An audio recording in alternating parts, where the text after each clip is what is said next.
Hey everyone! Tonight we're drifting back to a time when America's richest families lived in enormous houses, or more accurately, enormous little kingdoms of marble, velvet, and endless corridors. I invite you to dim the lights, sink into something soft, and let your mind float through the chandeliers, gold leaf, and faint smell of cigar smoke that lingered in rooms the size of small villages. These were the Gilded Age mansions, built roughly between 1870 and 1910, when a handful of men and women accumulated unimaginable wealth. And by unimaginable, I mean wealth so vast that imagining it gently could make your head spin or your eyelids droop. Let's drift through these homes and see what daily life was like for the people who inhabited them. Not the staff, mind you. The staff had actual lives, routines, and occasional breaks, but the owners, whose lives were both baffling and oddly quiet if you think about it. Take, for instance, the Vanderbilts. You've likely heard the name, and if not, well, it will soon roll over you like a soft tide of endless money. Cornelius Vanderbilt, the patriarch, was a self-made shipping and railroad magnate, a man who rose from a humble ferry boat to controlling much of the railroads along the eastern seaboard, because of course he did. He was ruthless in business, calculating, and reportedly could count money faster than most people can count sheep. His son, William Henry Vanderbilt, inherited a fortune so large it could lull entire towns into gentle envy.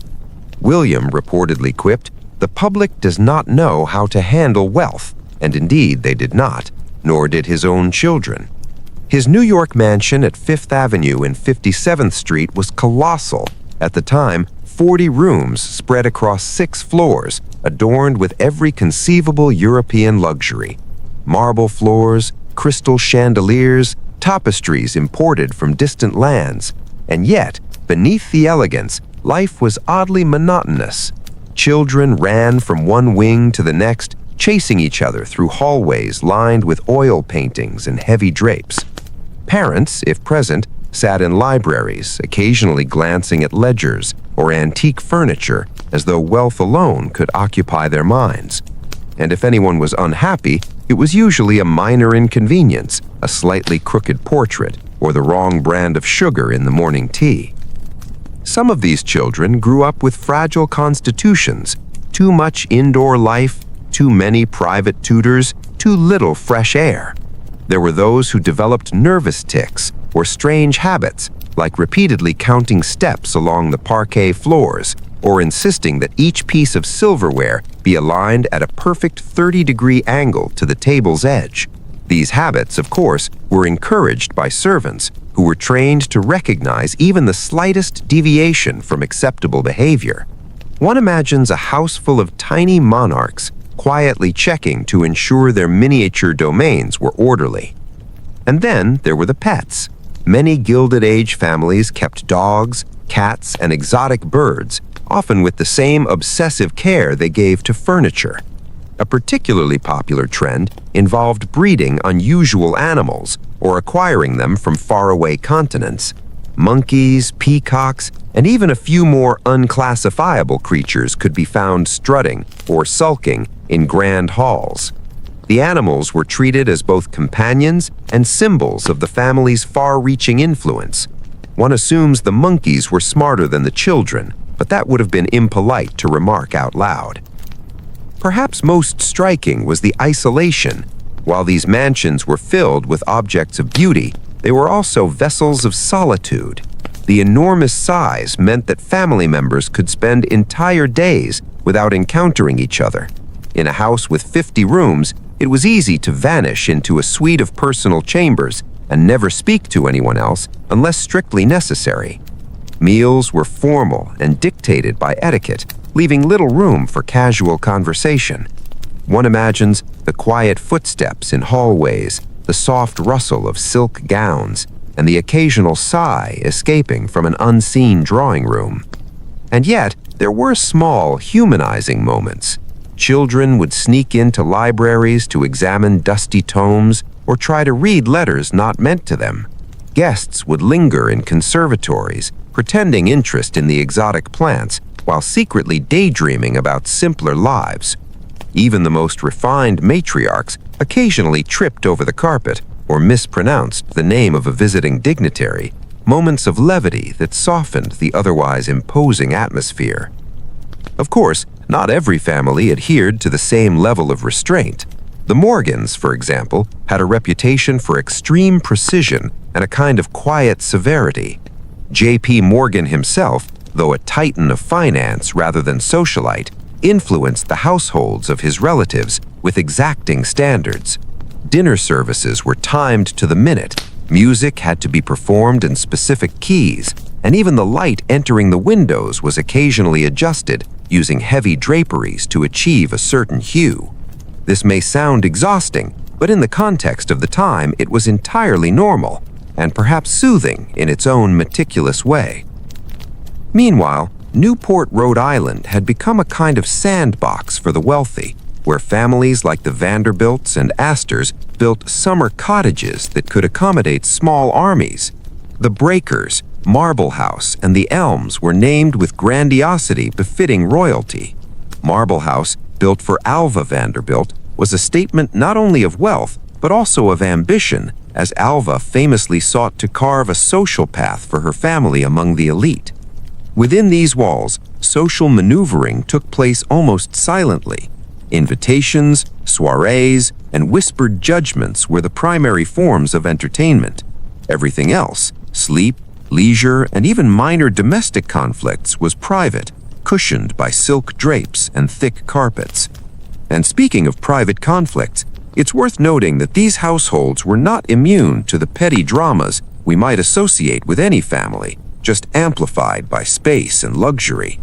Heirs argued over inheritance in quiet rooms, spouses quibbled over trivialities like wallpaper patterns, and parents fretted over matters that would seem absurdly minute to us.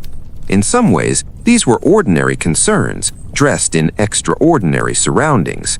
The difference was that a minor misunderstanding could echo through 20 rooms, witnessed only by a silent but ever-present staff.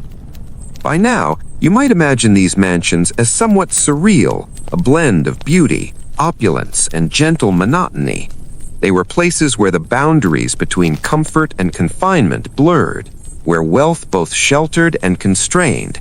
And though these families had almost every material possession they could desire, life inside the walls often carried a strange, quiet tension.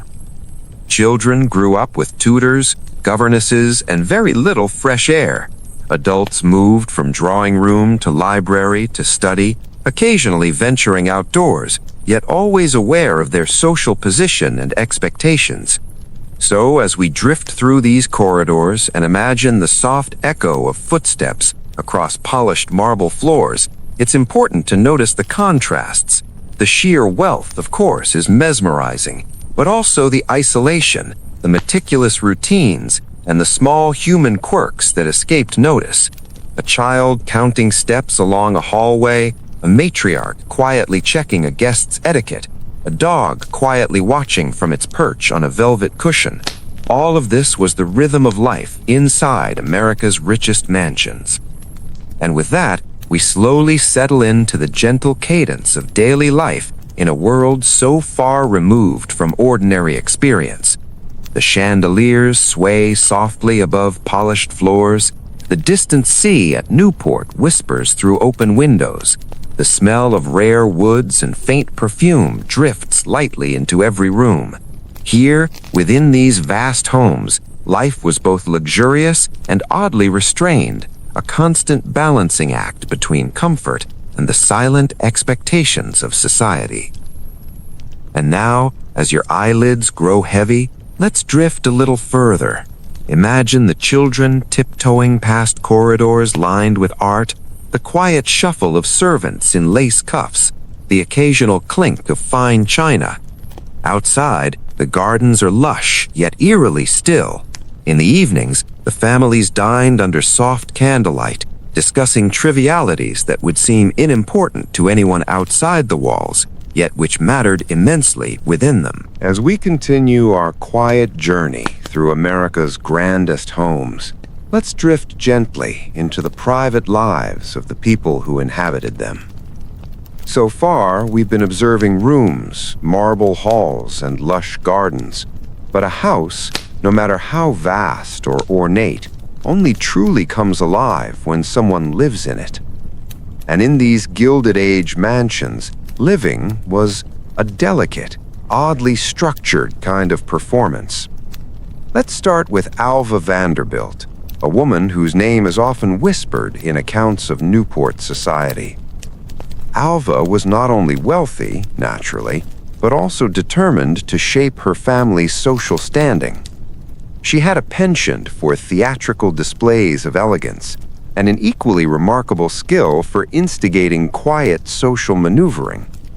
Alva's marble house, completed in 1892, was a fortress of white marble, imported from Europe and adorned with gold leaf that might cause a gentle drowsiness if you stared at it long enough.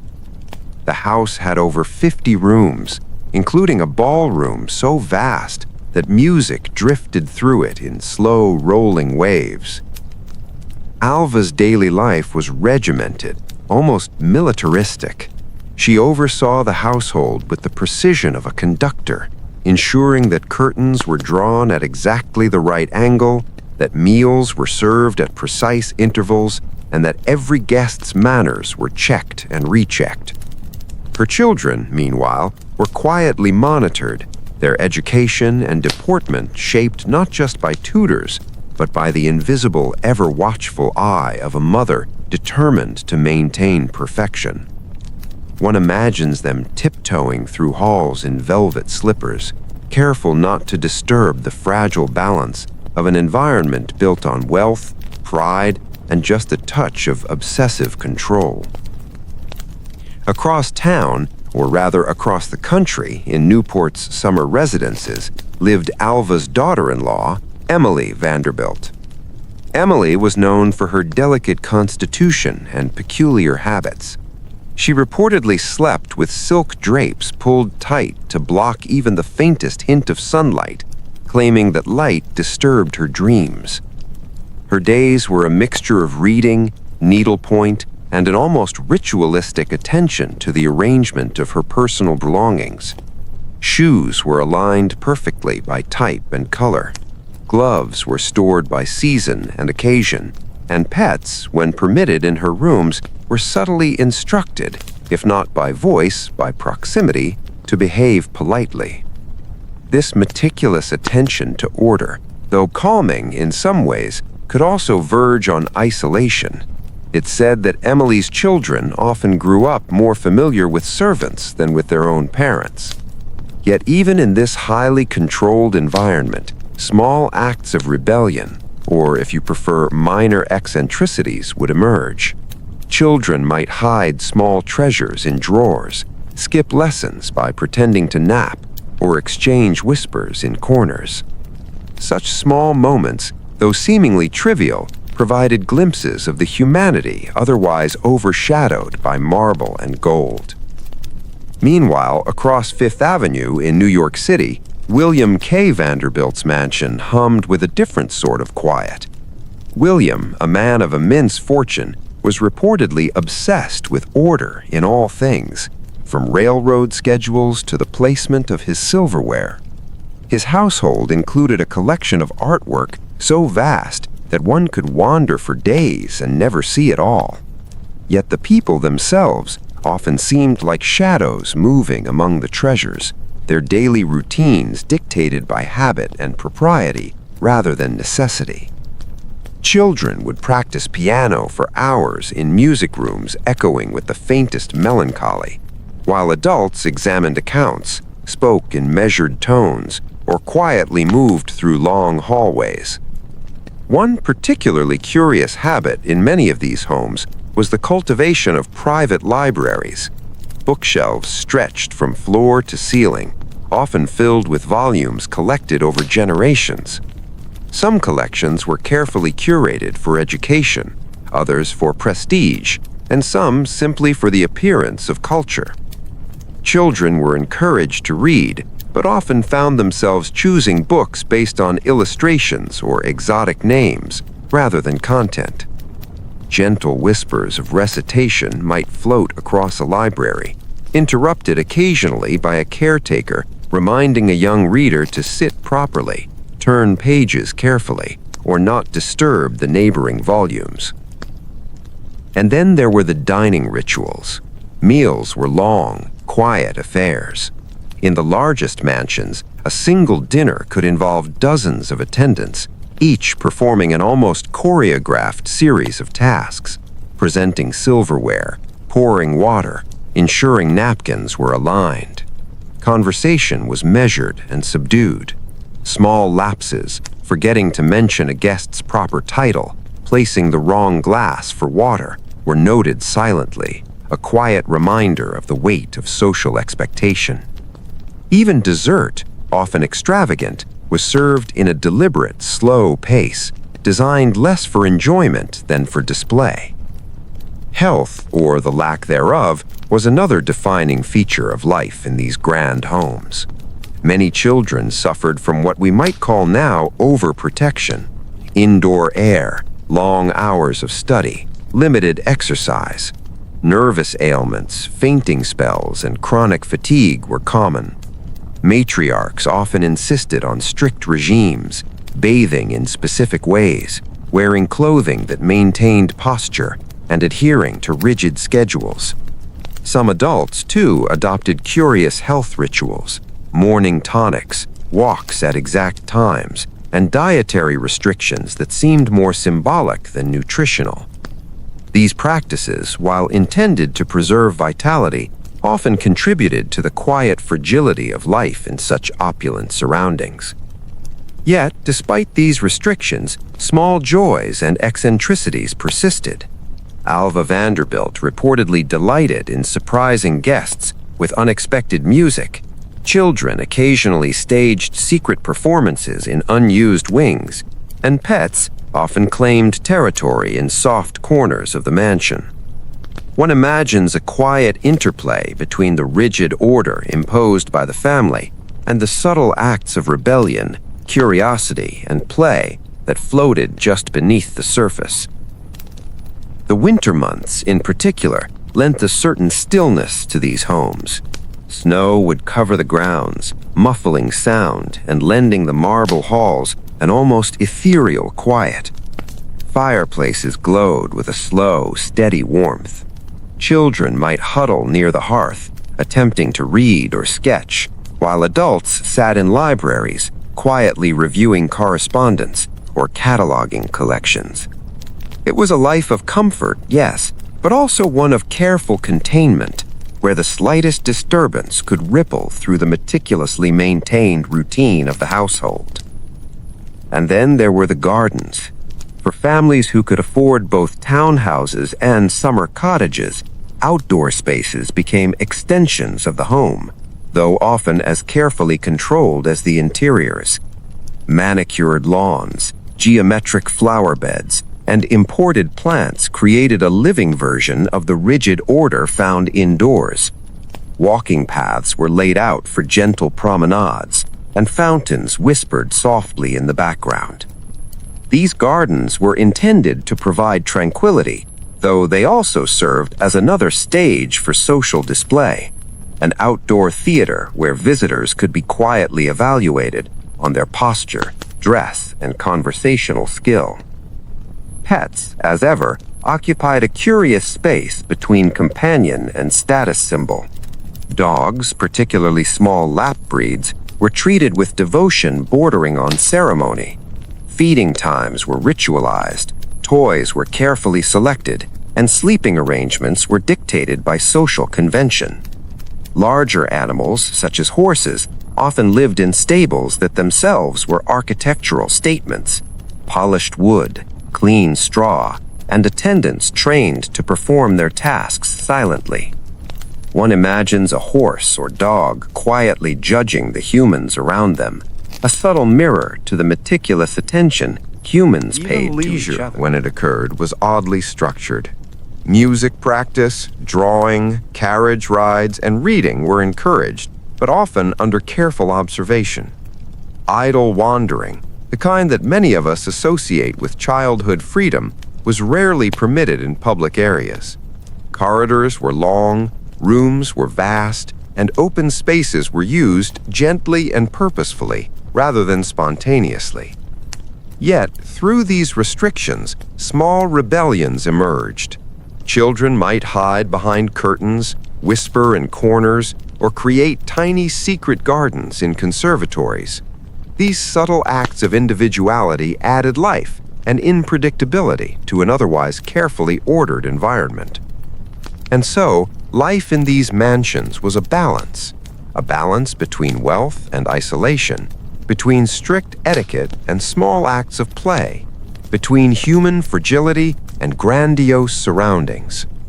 Families like the Vanderbilts, Astors, and Morgans created homes that were both protective and confining. They offered beauty, comfort, and luxury, but also demanded conformity, attention to detail, and a quiet acceptance of the rhythms of high society. By the end of each day, the vast halls would quiet. Servants completed their rounds, extinguishing lamps and ensuring the house remained orderly. Children drifted off to sleep in rooms so large they could not see the walls in one glance. Adults retired to libraries or drawing rooms, where the faint light of candles or oil lamps created pools of gentle illumination. Outside, the gardens whispered softly, and the wind carried the distant sound of waves along the coast. It was a life of extreme wealth, yes, but also extreme quiet, a kind of slow, enveloping stillness that can be, strangely, both soothing and slightly unnerving. And as we pause here, drifting gently through the marble halls, let your thoughts linger on the delicate balance of luxury and constraint. Imagine the soft echo of footsteps, the quiet shuffle of silk and lace, the distant murmur of servants moving through unseen corridors. There is beauty here, yes, but also the gentle hum of monotony, the subtle rhythms of daily life in spaces larger than imagination. Let's drift a little further into the quiet corners of these grand mansions, where the light is softer and the sounds of the outside world are muffled by thick walls and heavy draperies. Here, away from the public gaze, we begin to uncover the oddities, hobbies, and personal indulgences that make life in these enormous homes feel both human and strangely surreal. Many of the wealthiest families had a penchant for collecting objects that ranged from the practical to the downright peculiar. Cabinets of curiosities were common, displaying seashells, rare minerals, and occasionally preserved insects. These collections were treated with reverent care, dusted and arranged meticulously, as if their owners were curators in a quiet, private museum. Children, when permitted to wander these rooms, often treated the objects as wonders or puzzles, though occasionally a finger would stray too close to a delicate specimen, prompting a quiet admonition from a nearby caretaker. Alva Vanderbilt, as we've seen, was particularly interested in European art and design, but even she had her whims. In her private quarters, she reportedly collected small sculptures and trinkets that served no obvious purpose other than aesthetic pleasure. Some of these items were displayed under glass, while others were tucked into drawers and cabinets, only revealed to the most trusted guests. One imagines the slight thrill of opening a hidden drawer to find a miniature bronze horse or a tiny carved elephant perfectly preserved in a velvet-lined compartment. Other families indulged in similar peculiarities. The Astors, for example, had a fascination with rare books and manuscripts, many of which were stored in rooms so quiet that even a whisper seemed amplified. Children growing up amidst these volumes learned to move carefully, to breathe softly, and to respect the weight of history pressing gently around them. Some of these books were not for reading, but for prestige. Carefully chosen editions with gilt lettering, leather spines, and ornate bindings, arranged in an order that only the head of the household truly understood. Secret rooms were another feature of the Gilded Age mansion, though secret is perhaps a relative term.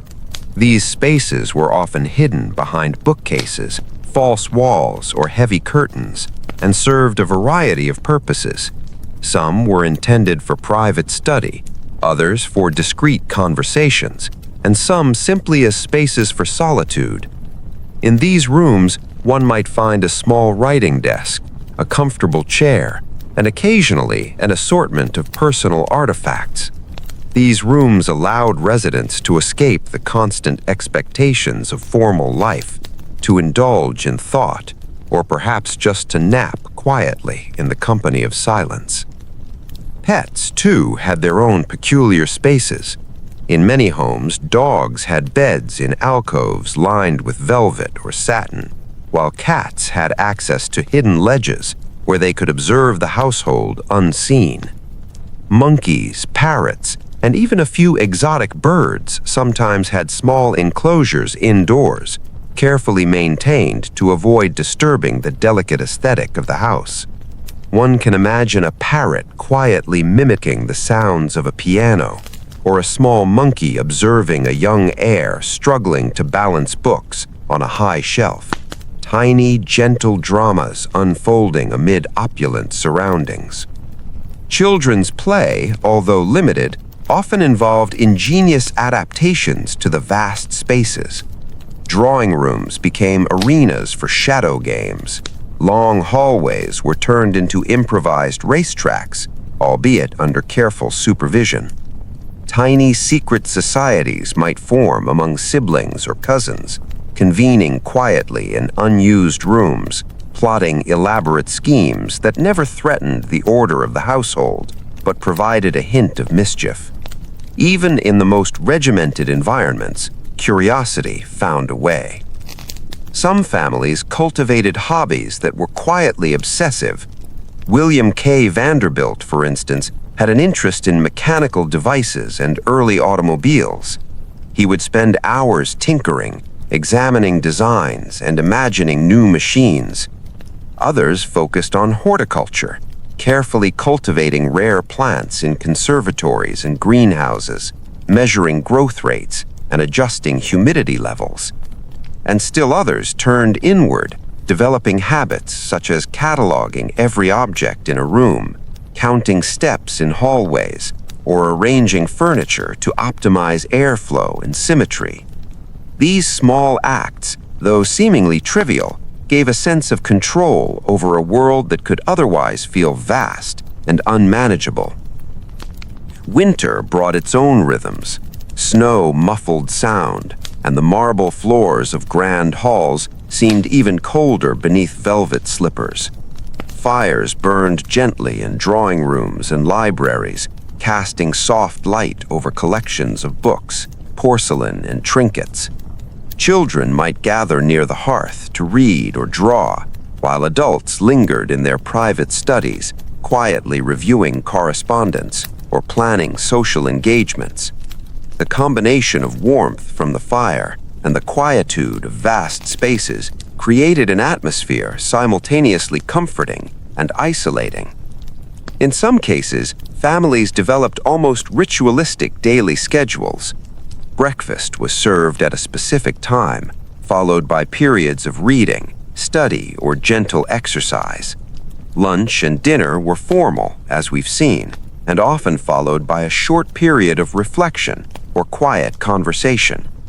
Evenings might include a walk through a conservatory or garden, a piano recital, or a private discussion in a hidden alcove. Every movement, every decision was soft, measured, and deliberate, a kind of choreography invisible to the casual observer. And yet, within these rituals, subtle eccentricities thrived. Alva Vanderbilt's children, for example, reportedly had particular routines for arranging their toys and books, habits that bordered on obsession. They might spend hours ensuring that doll furniture was perfectly aligned, or that miniature objects were in symmetrical order. Matriarchs often encouraged such behavior, seeing it as a form of discipline, but also, perhaps unconsciously, as a reflection of their own need for control and perfection. Gardens, too, revealed subtle eccentricities. Some families planted rare flowers that required precise soil conditions, meticulously pruning shrubs and trees to maintain geometric perfection. Fountains were adjusted to achieve specific water patterns. Outdoor statues were positioned according to sight lines visible only from certain windows. Even the smallest pebble might be moved to create a perfectly balanced composition.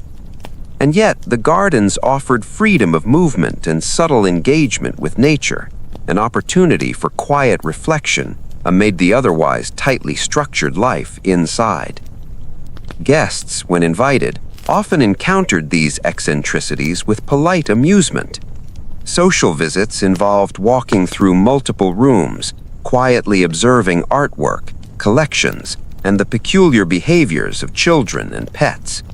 Conversations were gentle, deliberate, and subdued, often revolving around travel, literature, or recent social engagements.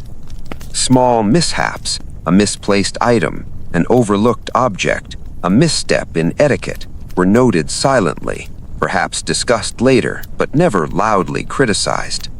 In this way, life maintained its slow rhythm, even in the presence of others. One particularly curious aspect of these homes was the attention paid to light.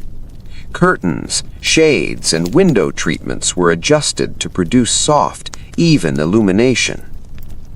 Candles and gas lamps were positioned to avoid glare and shadow, creating a gentle atmosphere that encouraged calm and introspection.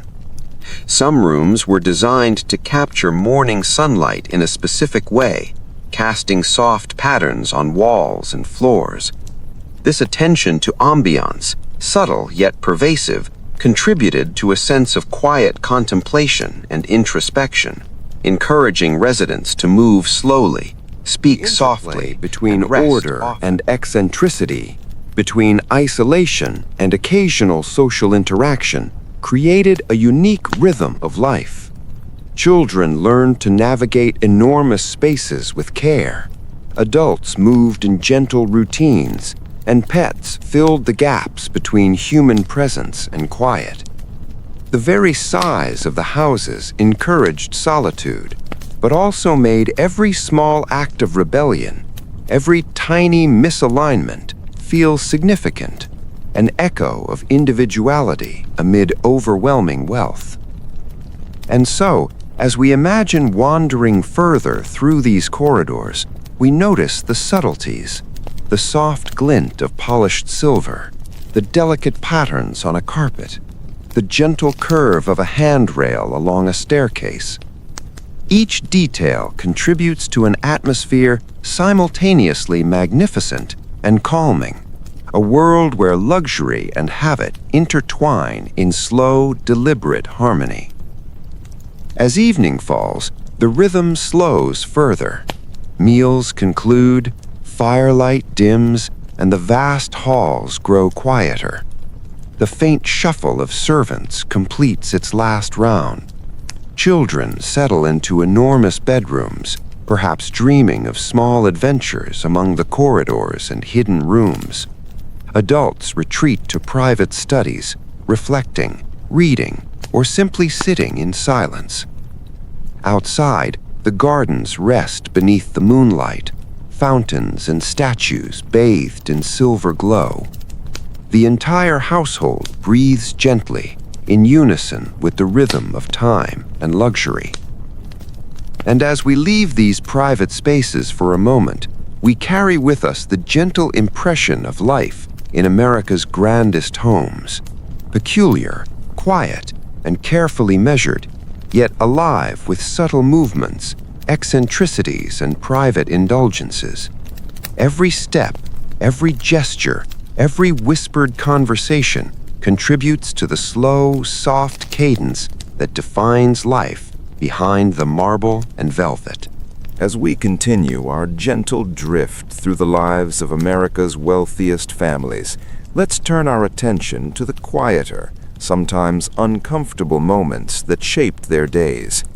Not the sort of events that made newspapers scream, but the private crises, minor scandals, and peculiar health concerns that existed behind closed doors. These incidents, often unnoticed by the wider world, created subtle shifts in the rhythm of life, soft disruptions to otherwise carefully orchestrated routines. We might start with fragile health.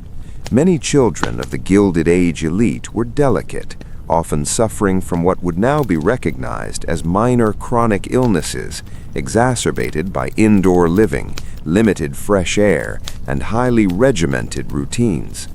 Fevers, fainting spells, and nervous conditions were common. Families, while wealthy, were not immune to these afflictions. Doctors were frequently summoned, their visits precise and often ceremonial.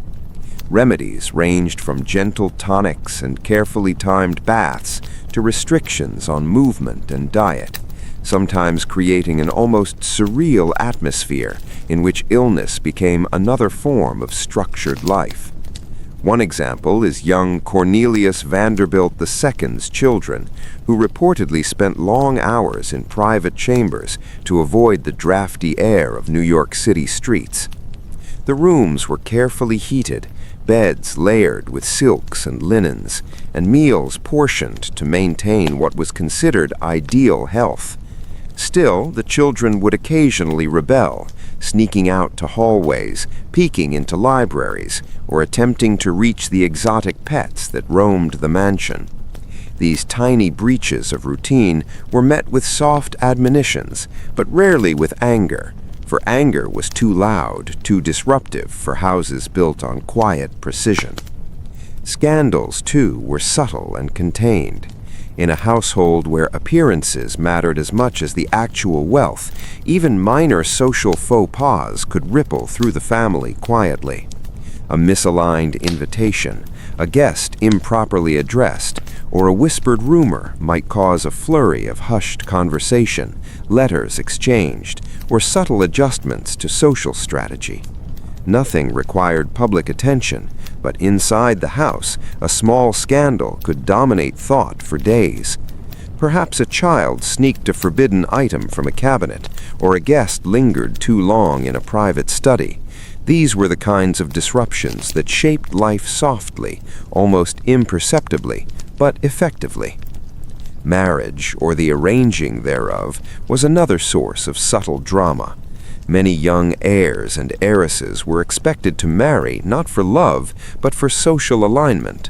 Discussions of dowries, inheritances, and family alliances often dominated quiet afternoons in drawing rooms, while children were instructed on proper comportment and the correct way to respond to potential suitors. Sometimes these arrangements succeeded without fuss. Sometimes, quietly, the parties involved resisted, developing minor rebellions that could include clandestine walks in the gardens, secret correspondences, or whispered confessions in hidden rooms. Eccentric habits were amplified by isolation and immense space. Some children developed compulsive behaviors, arranging dolls, books, or toys in perfect sequences. Others created secret societies or imaginary kingdoms in unused wings. Parents, while perhaps bemused, often tolerated or even encouraged these behaviors, as viewing them as harmless outlets of creativity or as reflections of the structured household environment. Even adults could not resist the pull of minor obsessions, arranging art, cataloging collections, or measuring distances between furniture. These rituals, though perhaps curious to outsiders, formed the invisible scaffolding of daily life. Pets, once again, played a subtle role in these domestic dramas. Dogs might act as companions, confidants, or occasional mediators in minor disputes. Birds, parrots in particular, could repeat phrases overheard in hallways, causing faint amusement or mild embarrassment to residents. Exotic pets like monkeys or peacocks added both beauty and unpredictability. One can imagine a monkey quietly disrupting a precise display of objects on a sideboard, or a peacock wandering through the conservatory, its presence both majestic and mildly inconvenient. These animals were often indulged, tolerated, and sometimes even blamed for small domestic mishaps. Financial anxiety, though generally muted in these wealthy households, existed quietly as well. While the families possessed almost unimaginable fortunes, the preservation and management of wealth demanded attention. Ledgers, investments, and business correspondence filled private studies. Children and young adults might be subtly trained in financial awareness, observing the handling of accounts, or attending to minor clerical tasks. The rhythm of wealth, constant yet invisible, added a soft tension to the otherwise languid domestic life. Even the physical architecture of the homes contributed to these private crises and eccentricities. Long hallways, multiple wings, and countless rooms created natural spaces for solitude, but also for minor accidents or misadventures. A child might wander too far from supervision, a servant could misplace an item of importance, or an adult could lose track of time while reading in a private alcove. These small disturbances were quietly rectified, often without comment, maintaining the appearance of order while acknowledging the ever-present possibility of imperfection. Social expectations themselves were a quiet, persistent force. Etiquette manuals, inherited wisdom, and parental instruction combined to create an invisible framework guiding every gesture, conversation, and glance. A misplaced hat, a wrong tone in conversation, or a misstep in posture could subtly ripple through the household, altering the rhythm of daily life for hours. Children internalize these rules slowly, often retreating into private routines or eccentric hobbies as a means of coping with the weight of expectation. Even leisure, while abundant, carried constraints. Carriage rides, musical practice, and games were permitted, but always under the watchful eye of family or staff. Freedom of movement was limited not by space, there was plenty of it, but by the invisible rules of propriety. Yet within these boundaries, creativity and imagination flourished. A hallway might become an improvised racecourse, a conservatory a secret hideout, and a library a stage for whispered performances. These small rebellions, contained and gentle, allowed individuality to peek through the otherwise orderly wealth, fabric of space, and expectation created a life simultaneously luxurious and delicate. Health required careful attention. Social grace demanded constant vigilance. Minor scandals could unsettle the household for days. Yet these pressures were balanced by beauty, comfort, and subtle indulgence. Fires in drawing rooms, soft illumination from lamps, and the quiet shuffle of servants combined to create a soothing, almost hypnotic atmosphere. Life proceeded slowly, measured in gestures, glances, and the soft cadence of marble floors beneath velvet slippers. Even in moments of private tension, illness, minor social misstep, or small rebellion, the rhythm of the household continued. The vastness of the home absorbed disruptions, allowing them to pass almost unnoticed by those outside. Yet inside, these tiny dramas shaped experience, adding texture to an otherwise smooth existence. Children grew up with careful routines, adults maintained decorum, and pets provided companionship, distraction, and occasional chaos. All of it unfolded beneath chandeliers, behind heavy drapes, and across floors polished to a reflective sheen. And as evening falls once more, the cycle repeats. Servants complete their rounds, extinguishing lamps and checking rooms. Children settle quietly into enormous bedrooms, surrounded by toys, books, and curiosities. Adults retreat to studies or libraries, reviewing letters, planning the next day, or simply sitting in contemplation. Outside, gardens and fountains rest beneath the soft light of moon and stars. The house, vast and quiet, breathes slowly, carrying the rhythms of private life, eccentricity, and subtle drama into the night. So, as we pause here, drifting through halls both real and imagined, it is worth noting the delicate balance that defines these homes. Wealth and fragility, isolation and quiet interaction, structured routine and small rebellions. The human presence, subtle and gentle, animates these spaces, giving life to the marble, velvet, and gilded wood that surround it. It is a life of contrast, of careful observation and soft indulgence, a world both fascinating and soothing in its measured cadence. Let us drift once more through these vast homes, through hallways that echo softly with the faintest footsteps, into spaces where the public gaze rarely ventured.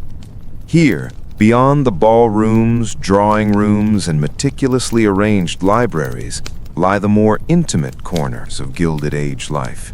Rooms and routines designed for amusement, curiosity, and gentle indulgence. These are the parts of the household that reveal the human quirks behind the grandeur, the small joys that softened the otherwise regimented rhythm of daily life. Many of the wealthiest children cultivated hobbies that were at once serious and oddly peculiar. Needlework, for instance, was not only an exercise in skill, but also a form of quiet meditation. Silks, threads, and beads were arranged meticulously on velvet trays, and patterns were followed with care. Small errors, misplaced stitches, uneven spacing, were noted softly, often corrected in secret, but rarely discussed aloud. These activities, though seemingly mundane, helped children occupy the long hours in large houses where unsupervised wandering could feel risky or disapproved of. Music, too, played a central role in both private and public life. Grand pianos filled drawing rooms, their polished surfaces reflecting candlelight, while sheet music lay in neat stacks nearby.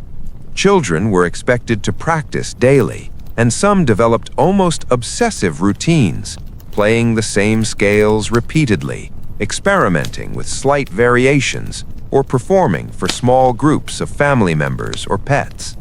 Even adults engaged in music, not always for social performance, but for personal enjoyment. One imagines a quiet afternoon, sunlight filtering through lace curtains, with a soft melody floating across a marble floor, the sound both soothing and slightly hypnotic. Artistic pursuits extended beyond music. Painting, drawing, and sketching were common hobbies, encouraged by tutors and parents alike. Walls, easels, and even hidden nooks might serve as temporary studios. Children practiced for hours, quietly observing the world around them, gardens, pets, family members, or sometimes simply the light playing across a hallway. The act of creating, though guided by strict instruction, allowed for subtle personal expression, a form of gentle rebellion against the otherwise regimented household. Exotic animals, as we have seen, sometimes became both companions and sources of amusement. A small monkey might perch on a balcony railing, observing the household with what could only be described as judgmental curiosity. Parrots repeated snippets of conversation, sometimes to the quiet embarrassment of a young heir. Even dogs could be trained for games that were both intricate and whimsical, fetching objects in a precise order, following elaborate signals, or participating in mock hunting exercises in the conservatory. These moments, though seemingly trivial, provided relief, distraction, and a soft sense of delight in otherwise controlled environments. In addition to animals, some children and adults developed collections of objects that were at once curious and carefully cataloged. Seashells, Pressed flowers, coins, miniature sculptures, and even small mechanical devices were arranged with precision. Some families kept cabinets specifically for these items, with small drawers and compartments to ensure everything remained in order. Curiosity guided the collection, yet the act of organizing also satisfied a need for control within the vast, often isolating spaces of the mansion. Outdoor hobbies were no less regimented, yet allowed for gentle freedom. Carriage rides, garden walks, and light exercise were common. Gardens were both practical and ornamental, with children sometimes encouraged to assist in planting, pruning, or observing the growth of rare specimens. Paths were laid out geometrically, fountains were maintained meticulously, and every tree, flower, and shrub was positioned with both aesthetic and social purpose. Yet within these carefully controlled landscapes, children could invent games, observe insects, or imagine worlds that extended beyond the polished lawns. Reading, of course, remained a central pastime. The vast private libraries were a wonder for young and old alike. Some books were educational, some historical, and some purely for the pleasure of storytelling. The quiet of these rooms encouraged immersion, allowing imagination to wander through distant lands, fictional kingdoms, or the lives of ancestors. Even adults took solace in reading, often for hours in hidden alcoves or sunlit window seats, enjoying the gentle isolation afforded by the mansion's size. And there were the more whimsical amusements, peculiar to the elite of the time. Some families built small theaters or performance spaces within their homes. Children and adults alike staged plays, recitations, or musical performances for select audiences, sometimes only for pets or a trusted servant. These acts, rehearsed with care and executed quietly, allowed creativity to flourish without disrupting the rigid order of daily life. The performances themselves were often modest, yet provided delight, laughter, and soft memories that contrasted with the otherwise serious tone of household expectations. Secret hideaways, hidden behind bookshelves or tucked away in unused wings, offered additional amusement. Children might retreat to these spaces to draw, write, or play in solitude. Adults, too, occasionally made use of them for quiet reflection, letter writing, or even napping. These spaces were private sanctuaries, untouched by the scrutiny of guests, and yet often contained small treasures, dolls, curios, instruments, or books. They offered freedom, comfort, and a space to engage in personal passions without observation. Some families maintained a quiet fascination with natural science, encouraging the study of insects, plants, or even small geological specimens. Children collected, labeled, and observed, keeping detailed notes in small notebooks. These activities, while educational, were also calming, providing a sense of purpose and quiet engagement. Adults sometimes joined in, examining specimens, reading aloud from scientific texts, or discussing findings in soft tones. The mansion, for all its marble and velvet, became a space for exploration, discovery, and gentle amusement. Even the smallest details of domestic life contributed to whimsy and quiet entertainment. The arrangement of flowers, the folding of napkins into elaborate shapes, or the creation of intricate table settings became exercises in artistry and subtle competition. Household staff, trained to observe carefully, would often accommodate these preferences, reinforcing the rhythm of play and creativity within strict social boundaries. Through all of this, a clear pattern emerges. Gilded Age mansion life, while structured, was also suffused with private joys. The size and formality of the spaces encouraged solitude, reflection, and careful observation. Yet within these parameters, children and adults found ways to engage, amuse, and express themselves. Pets, music, art, collections, and hidden rooms all provided outlets for creativity, curiosity, and gentle mischief. Even as evenings fell and the vast halls quieted once more, these amusements persisted in soft, almost invisible ways. A child might leave a small drawing tucked in a drawer. A piano might play a faint melody left behind by an absent hand, and a pet might curl in a favorite nook, silently observing the household. The mansion, for all its grandeur and wealth, was alive with subtle rhythms, private pleasures, and gentle indulgences that gave character and texture to life behind marble and velvet. As we pause here, drifting along the corridors, through sunlit libraries and shadowed alcoves, it is worth noting the delicate balance of these homes: structured routines, whispered amusements, and carefully contained freedom. Life in the Gilded Age mansion was both a spectacle and a sanctuary, a place of luxury and constraint, of discipline and whimsy. And as we imagine ourselves quietly moving through these spaces, it is easy to see how the human spirit, curious, playful, and gently rebellious, found expression even amid the most controlled and lavish surroundings. Now, as the day in these grand houses begins to soften into evening, let us drift along the polished corridors and quietly observe the rhythms that mark the close of daily life. The vast marble halls, long quiet throughout the day, seem to sigh in gentle relief as the household transitions from activity to calm. The staff moves more slowly now, extinguishing lamps in side rooms, adjusting curtains, and ensuring that every detail remains in its proper place. The air, already heavy with warmth from fires and radiators, becomes infused with the subtle scents of evening tea, candle wax, and polished wood. Evenings were often dictated by a precise yet gentle routine.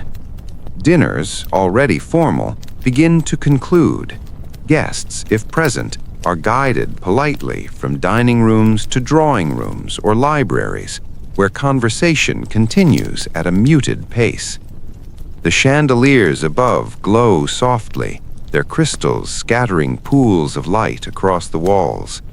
Occasionally, the faint echo of music drifts through the house, a piano, a harp, or a string quartet playing quietly for a small audience of family, friends, and pets.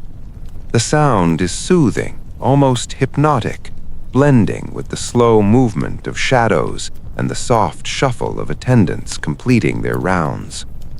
For children, the evening offered a combination of structured activity and gentle indulgence, perhaps a short walk in a garden or conservatory, supervised but otherwise free, a brief session of music practice, drawing, or reading, and finally, retreat to bedrooms that are themselves elaborate, serene spaces.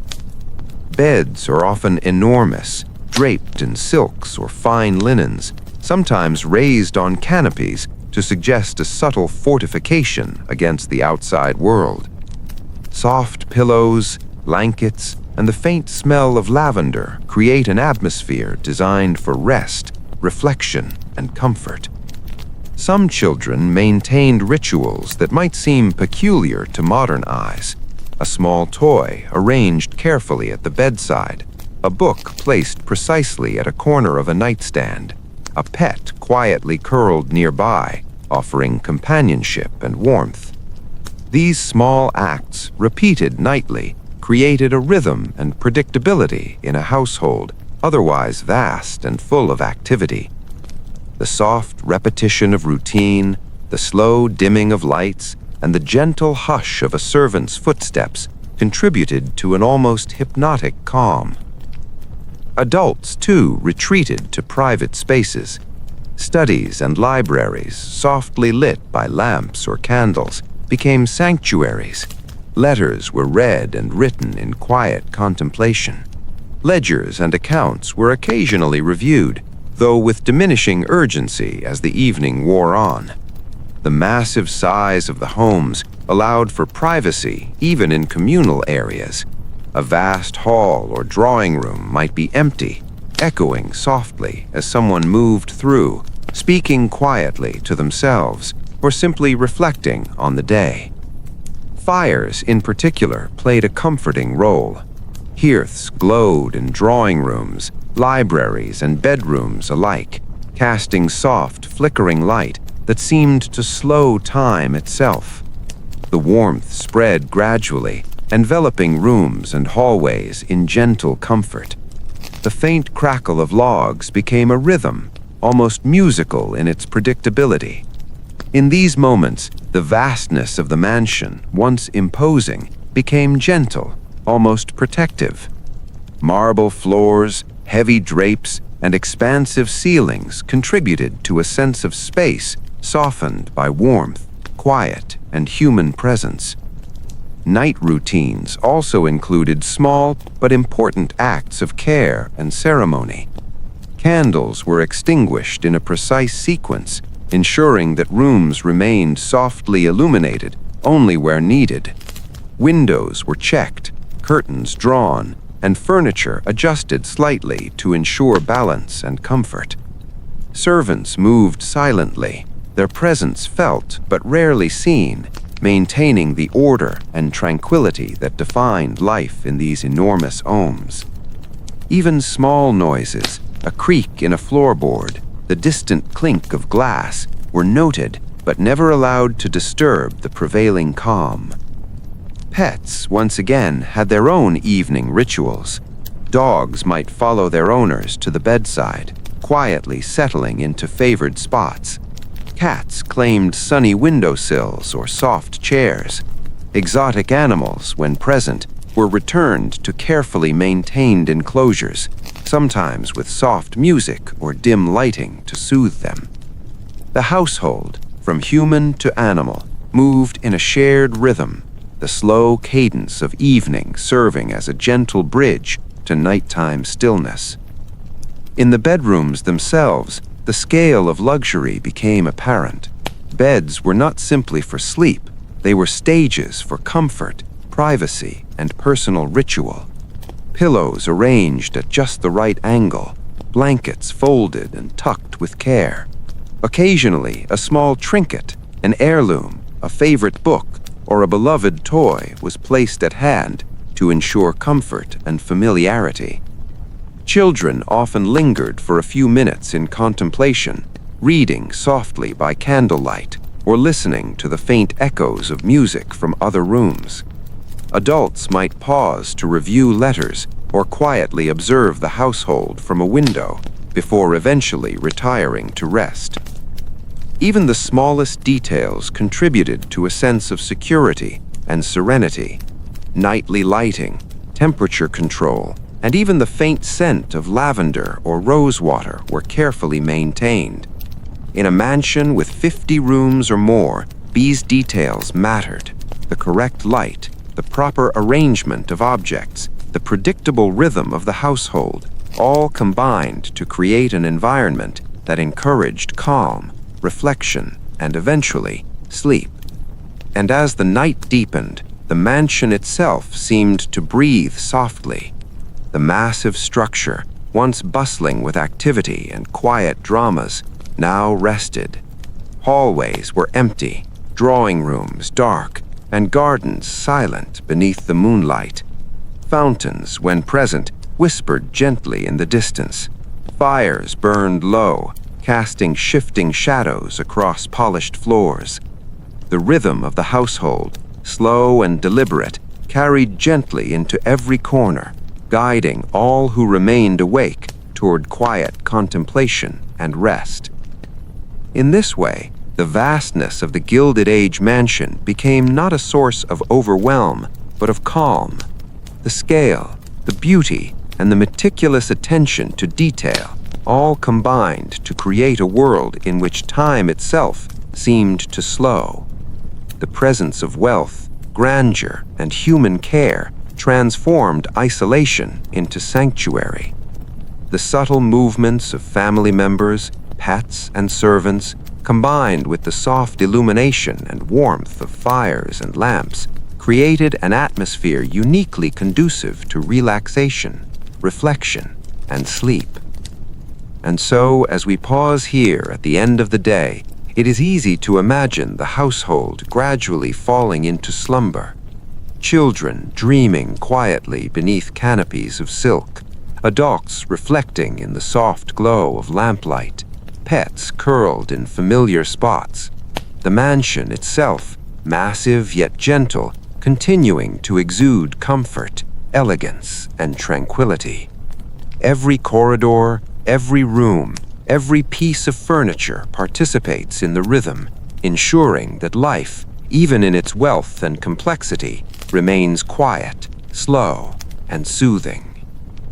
As we drift through the final corridors of our imagined journey, let us consider not only the lives of those who inhabited these immense homes, but also the passage of time itself, and how it quietly transformed these spaces. For even the grandest mansions, built with marble, velvet, and gold leaf, are not immune to change. Time, gentle yet relentless, leaves its subtle marks, softening edges, fading fabrics, and altering the rhythm of daily life. Many families that once filled these homes with strict routines and quiet indulgences eventually faced the slow adjustments required by changing circumstances. Economic shifts, social changes, and the evolution of city life gradually altered the rhythm of mansion life. Servants who had once moved silently through halls became fewer. Large rooms, once bustling with careful activity, echoed emptily. Gardens, once meticulously curated, were left to grow wilder. And yet, the quiet majesty of the architecture remained, a testament to wealth, taste, and human effort. The children of these houses, once bound by strict schedules and precise etiquette, grew into adults whose lives often carried only faint traces of the rigid routines in which they had been raised. Some inherited the mansions and sought to maintain their former order. Others sold them, moved away, or adopted the spaces to new uses. In either case, the quiet presence of history lingered. The faint creak of floorboards, the lingering scent of polish, and the soft patterns of light through lace curtains, all whispering of lives once lived in meticulous, gentle rhythm. Some mansions fell slowly into disuse. Rooms became dusty. Once prized collections gathered patina, and objects arranged with care shifted subtly in the absence of human hands. Yet even in this gentle decline, there is a kind of beauty, a soft melancholy that reflects both the impermanence of human endeavor and the enduring elegance of the spaces themselves. One might imagine walking quietly through a sunlit room, the echo of footsteps mingling with faint memories, a piano left half-played, a toy forgotten in a corner, a curtain swaying softly in a draught. These traces of past lives are subtle, comforting, and slightly haunting in the most soothing way. Even as families dispersed or adapted, certain private rhythms persisted. Morning light still touched the walls in familiar patterns. Fountains continued their gentle murmurs. Fireplaces, though perhaps unlit, remained prepared to cast their warmth and glow. And in these moments, the mansion itself becomes more than architecture. It becomes a vessel for reflection, a space where one can contemplate the passage of time, human effort, and the small rituals that shape daily existence. The legacy of these homes is also a reflection on the human desire for control and beauty. Every object meticulously placed, every room designed with care, and every garden maintained with precision was an attempt to create order, comfort, and meaning. Even eccentric habits, hidden hobbies, and subtle indulgences reveal a desire to shape one's environment, to carve out spaces for creativity, play, and reflection. These acts, though small, combine across years and decades to create a rhythm that is almost hypnotic in its quiet insistence. And yet, there is a gentle irony in this legacy. The wealth that created marble halls, gilded furniture, and vast gardens could not fully protect against the small uncertainties of life. Health, relationships, and social expectations continued to exert their subtle pressures. Minor scandals, eccentricities, and fragile health left traces as enduring as the polished floors or gold-leafed ceilings. Even in the grandest homes, life remained human, delicate, imperfect, and quietly fascinating. Walking through these mansions in the imagination, one notices the soft interplay between permanence and impermanence. Marble floors endure, but footsteps fade. Heavy drapes remain, but voices quiet. Objects, collections, and furnishings persist, yet their use and meaning shift with each generation. And in this interplay, there is a rhythm that is both soothing and reflective, a gentle reminder that time passes slowly, that life continues in measured cadences, and even immense wealth and luxury cannot halt the subtle currents of change. In reflecting on these spaces, it is easy to imagine the household at rest. Children asleep in enormous beds, adults quietly reading or writing in lamp-lit rooms, pets curled in familiar corners. The house itself, though still, seems alive in its echoes, shadows, and faint scents, a gentle record of human endeavor, whimsy, and routine. The day, once full of carefully structured activity, quietly yields to the calm of night, leaving only the soft murmur of memory and the faint hum of marble and velvet. Even as time progresses, these mansions invite reflection. They offer insight into the lives of those who inhabited them, their routines, their indulgences, their small rebellions, and their quiet joys. And for those willing to slow down, to walk gently through imagined corridors, to listen to the echoes of soft footsteps, these homes provide a unique kind of comfort, a sense of continuity, care, and the subtle artistry of everyday life in extreme luxury. And so, as we allow our minds to rest in these spaces, we can imagine the gentle patterns of life unfolding once more. A soft fire in a library, a faint shuffle in a hallway, the quiet tilt of a curtain in a breeze. The mansion breathes slowly, its rhythm matched to the human presence that inhabits it, or once did. There is comfort in its quietude, and a subtle lesson in its enduring beauty, that even amidst immense wealth, complexity, and expectation, life continues in small, measured movements, and even small joys can sustain a sense of peace. In this way, the Gilded Age mansion, with all its marble, velvet, gold, and hidden corners, becomes not just a symbol of wealth, but a meditation on time, routine, and quiet human presence. The vast halls, the carefully curated collections, the pets and children, the hidden rooms, and even the small scandals all contribute to a rhythm that, while subtle, is profoundly reassuring. Life, it seems, is both fragile and enduring, structured and playful, quiet and full of gentle detail. And so, as we conclude this gentle journey through America's grandest homes, it is easy to let the mind wander softly through hallways, libraries, gardens, and drawing rooms, to imagine sunlight, candlelight, and firelight mingling in quiet harmony, to hear the faint shuffle of slippers, the whisper of curtains, and the soft murmur of fountains, and finally, to rest, carrying the slow, deliberate rhythm of these houses into our own quiet space, allowing the peace, stillness, and gentle eccentricity of Gilded Age life to guide us toward rest. As the years passed, many of these grand homes began to change in ways both subtle and profound.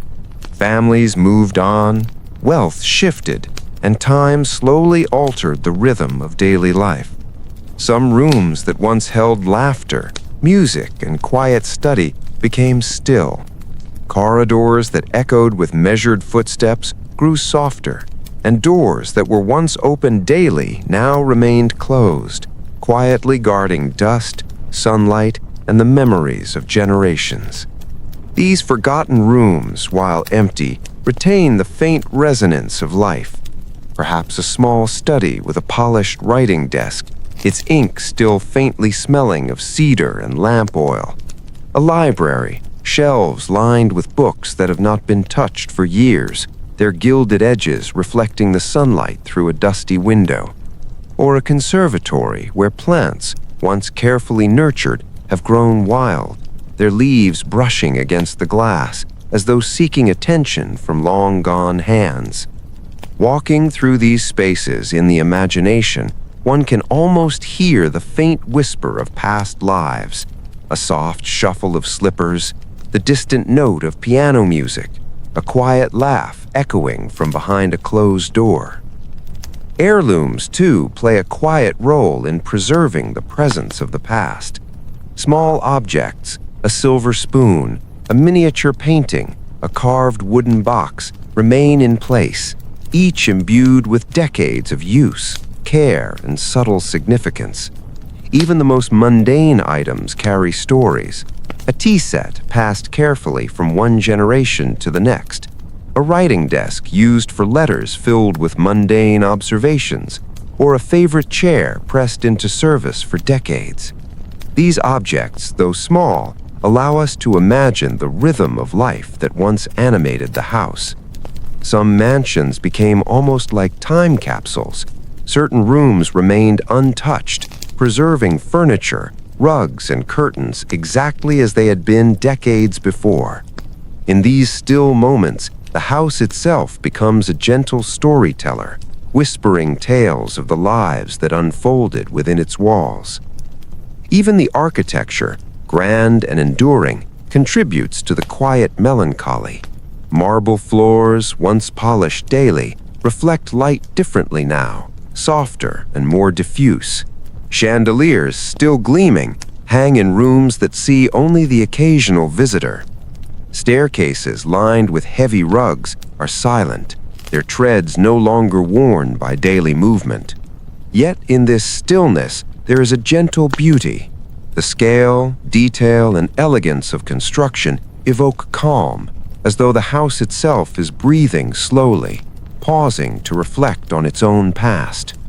Gardens, too, participate in this quiet transformation. Once meticulously trimmed and arranged, many now grow in slightly chaotic harmony. Trees stretch toward the sun without constraint, flower beds mingle in patterns of natural spontaneity, and fountains murmur softly, occasionally interrupted by the rustle of leaves in the wind. Though no gardener may supervise, the spaces still convey a sense of life, albeit quieter, softer, and more reflective. These gardens, in their gentle overgrowth, remind us that time moves forward, but beauty can persist, even as order loosens. Pets, when present, have long since passed, yet their spaces linger. Dog beds, empty yet carefully preserved, suggest companionship once given. Bird cages, silent now, evoke the faint echoes of song. Even small hidden corners, once perfect for secret play or whispered secrets, retain a sense of expectation, as though waiting for a hand to return, a voice to enter, or a footstep to disturb the quiet. And yet, despite this gentle melancholy, there is comfort. The houses, in their enduring grandeur, provide a sense of continuity, a connection to generations long past. Light filters softly through lace curtains, dust motes float lazily in the sunbeams, and marble surfaces reflect a quiet, muted brilliance. One can imagine moving slowly through these spaces, inhaling the faint scent of polished wood and lingering candle wax, listening to the soft whispers of time and memory, feeling enveloped by calm and history at once. These mansions, in their current states, serve as reminders of human ambition, creativity, and the rhythms of daily life. They teach us that beauty, routine, and subtle indulgence need not vanish with time. Though families may leave and routines may fade, the objects, spaces, and echoes of the past remain. The soft creak of a door, the tilt of a lampshade, the faint shimmer of gold leaf, all offer gentle evidence of lives once lived, each detail contributing to a slow, calming narrative. Walking through them, one becomes attuned to the patterns of life once maintained within these walls.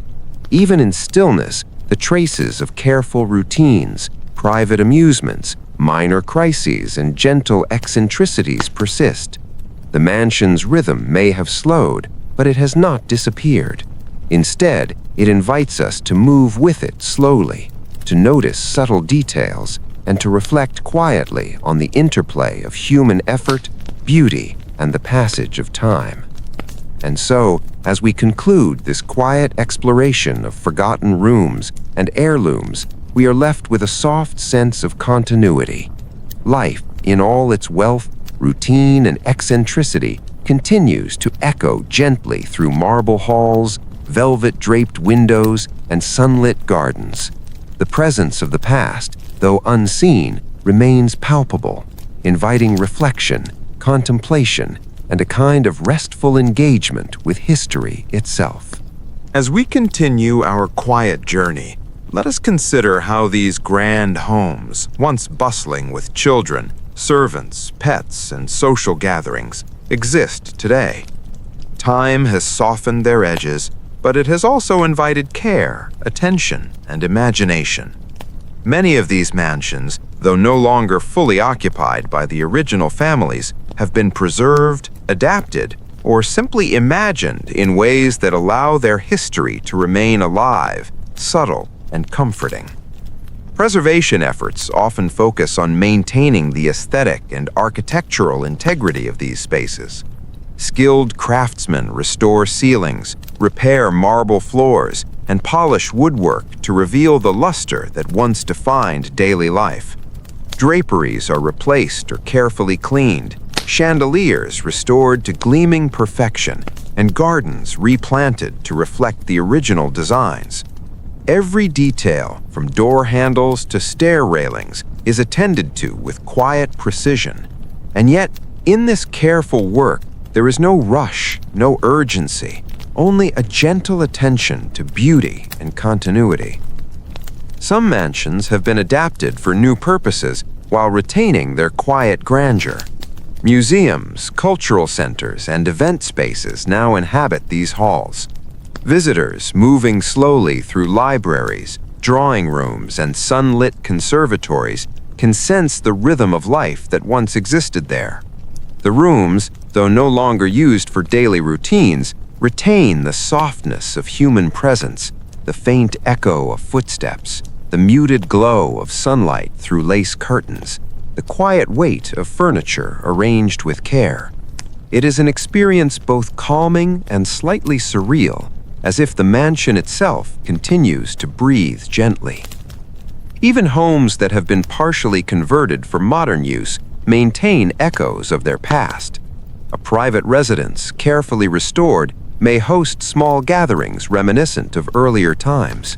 Children may once again play quietly in hallways, pets may wander across polished floors, and music may drift softly from an upright piano tucked into a corner. These small acts, though modern in context, resonate with the rhythms of Gilded Age life, bridging the past and present in a gentle, restorative way. For those who cannot visit these homes in person, imagination offers its own pathway. One can picture the arrangement of furniture, the glint of silver in dining rooms, the subtle patterns of sunlight on marble floors.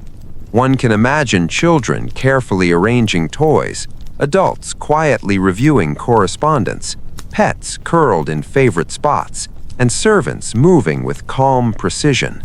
Even without physical presence, these mental wanderings allow the quiet rhythm of life within these homes to continue.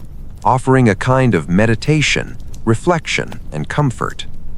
Many mansions now serve as repositories of history. Photographs, letters, and personal objects are preserved alongside the architecture itself. Visitors are invited to observe, gently, without disturbance. The soft echo of past routines can still be felt. Children's footsteps imagined in hallways, the quiet shuffle of a servant attending to a fire, the murmur of fountains in the garden. These traces, though subtle, remind us that life, even in extreme wealth, was composed of small, measured actions, eccentricities, and gentle indulgences. The gardens, too, continue to offer a quiet sense of continuity. Meticulously restored, or simply left to grow with care, they provide spaces for reflection, observation, and calm. Walking through a path lined with carefully arranged flowers, watching the gentle movement of leaves in sunlight or moonlight, it is possible to imagine the rhythms of the past. Children exploring, adults strolling in contemplation, pets observing from shaded corners. The soft choreography of life, though slowed, persists in spirit. Even objects that seem insignificant, a pressed flower, a carved wooden figure, a small bronze sculpture, each carry the weight of continuity. They evoke the subtle indulgences, hobbies, and curiosities of residents long gone. A child's drawing left on a desk, a tiny mechanical device carefully cataloged, a favorite book resting open, each tells a quiet story, offering gentle insight into the rhythms of private life. In these details, the vast mansions reveal not only wealth and grandeur, but also the subtle humanity of their inhabitants. And in contemplating these preserved spaces, we are reminded of the lessons they offer: the value of slow, measured living, the comfort of routine and small indulgence, the gentle beauty of human creativity expressed through architecture, collections, and everyday life. These mansions, massive yet intimate in their details, invite us to move slowly, observe quietly, and allow the subtle rhythms of life to guide our own pace, at least for a moment. As evening falls over a restored mansion, one can imagine the familiar calm descending once more. Fires glow softly in drawing rooms and libraries. Lamps illuminate desks and bedsides with gentle light. Gardens bathed in moonlight murmur quietly. Even the faintest echoes, footsteps, the shuffle of curtains, the rustle of a leaf, seem amplified in the stillness, reminding us of the delicate, persistent rhythm of human presence. And so, in reflecting on the preservation and adaptive use of these grand homes, we see a continuity of quiet, deliberate life. Whether occupied by original families, visitors, or imagined in the mind, these spaces retain a gentle order, a slow cadence, and an enduring sense of beauty. The lessons of routine, care, and subtle indulgence persist, offering a kind of soft meditation on life in extreme comfort, life lived deliberately, and the calm persistence of memory through architecture, objects, and space. As we prepare to close our exploration, it is worth noting the final gift of these mansions, a reminder that luxury, routine, and quiet attention to detail can coexist with human fragility, eccentricity, and curiosity. The vast halls, hidden rooms, gardens, and collections offer not only historical insight, but also a gentle invitation to slow down, reflect, and move through our own spaces with care, attention, and quiet curiosity. As we reach the final stretch of our quiet journey, let us pause once more in the vast halls, sunlit libraries, shadowed alcoves, and tranquil gardens of America's grandest homes. For in these last moments, we allow ourselves to drift fully into the rhythm of life as it was, and in imagination as it still softly persists. These mansions, despite their immense scale and opulent decoration, are first and foremost about human presence. Every corridor, every drawing room, every hidden nook was shaped by the needs, routines, and quiet indulgences of those who lived there. Even now, long after many families have moved on, the echoes remain. The faint shuffle of slippers, the soft murmur of voices, the distant note of a piano practiced in solitude. These echoes are subtle, almost imperceptible, yet they imbue the spaces with calm, continuity, and a gentle poetry. Perhaps the greatest gift of these homes is the way they illustrate the rhythm of daily life. From carefully structured mornings to quiet afternoons, playful evenings, and soft, deliberate nights, the Gilded Age mansion was a world of balance between activity and repose, indulgence and routine, wealth and human vulnerability. Children learned to navigate vast spaces with curiosity and caution. Adults maintained rituals of work, social engagement, and personal reflection. And even pets participated in the rhythm, offering companionship, amusement, and quiet reassurance.